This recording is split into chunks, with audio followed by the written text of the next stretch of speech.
તમારું પણ એવું સપનું છે કે પોતાનું એક પાક્કું ઘર હોય, એવું ઘર કે જ્યાં ખુશીઓની સાથે આધુનિક સુવિધાઓ પણ હોય? જો હા, તો હવે આ સપનું સાકાર કરશે ભારત સરકારની પ્રધાનમંત્રી આવાસ યોજના શહેરી 2.0. આ યોજના હેઠળ શહેરી વિસ્તારમાં વસતા આવાસ વિનાના પરિવારોને પાક્કું ઘર મળે છે, અને એ પણ વીજળી, પાણી અને શૌચાલયની સુવિધા સાથે. તો ચાલો જાણીએ આ યોજના હેઠળ કેવી રીતે દેશના લાખો નાગરિકોને પોતાનું ઘરનું ઘર મળી રહ્યું છે.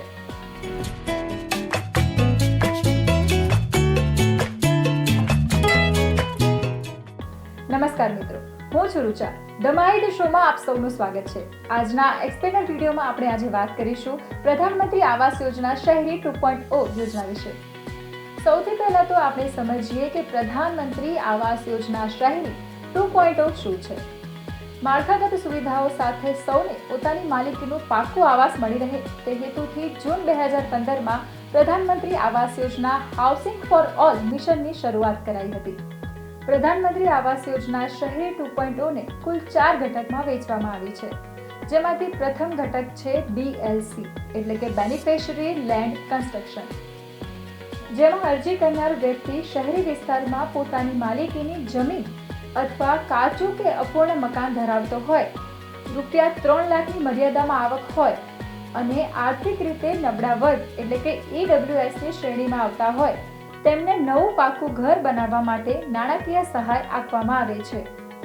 30 થી 45 ચોરસ મીટર સુધીના ક્ષેત્રફળમાં નવા મકાન બાંધવા ઈચ્છતા લાભાર્થીને કેન્દ્ર અને રાજ્ય સરકાર બંને મળીને કુલ ₹4 લાખ નાણાકીય સહાય મળવાપાત્ર છે. આ યોજનાનું બીજું ઘટક છે AHP એટલે કે અફોર્ડેબલ હાઉસિંગ ઇન પાર્ટનરશિપ.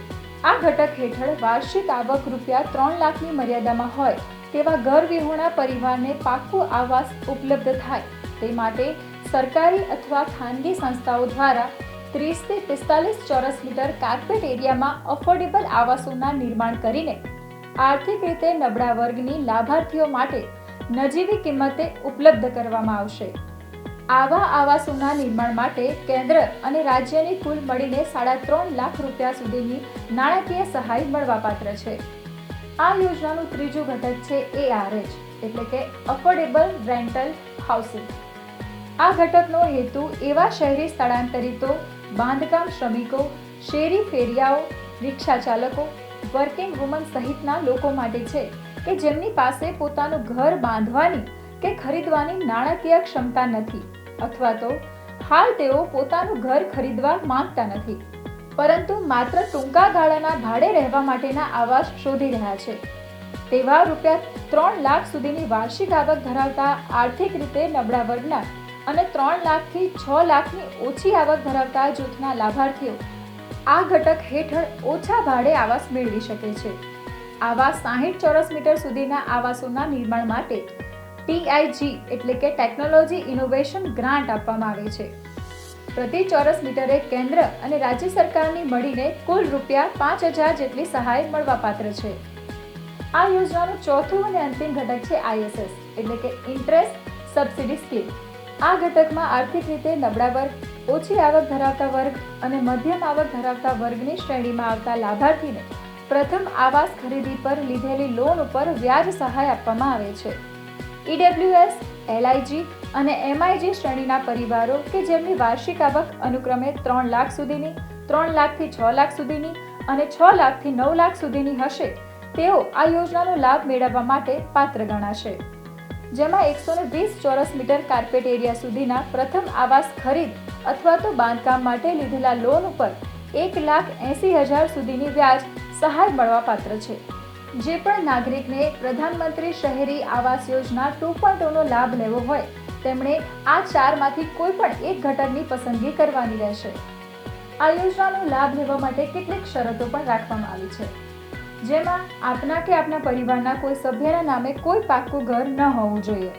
પરિવારની વાર્ષિક આવક નક્કી કરેલી મર્યાદામાં હોવી જોઈએ. આ ઉપરાંત લાભાર્થી ભારતનો નાગરિક હોવો ફરજિયાત છે. આ યોજનાનો લાભ મેળવવા માટે PMAY 2.0 ના ઓનલાઈન પોર્ટલ ઉપર જઈને તમે વિનામૂલ્યે અરજી કરી શકો છો, જેમાં નામ, રહેઠાણનું સરનામું, આવકના પુરાવા, જેવી તમામ વિગતો દાખલ કરીને જરૂરી દસ્તાવેજો સાથે કાળજીપૂર્વક રીતે ફોર્મ ભરવાનું રહેશે.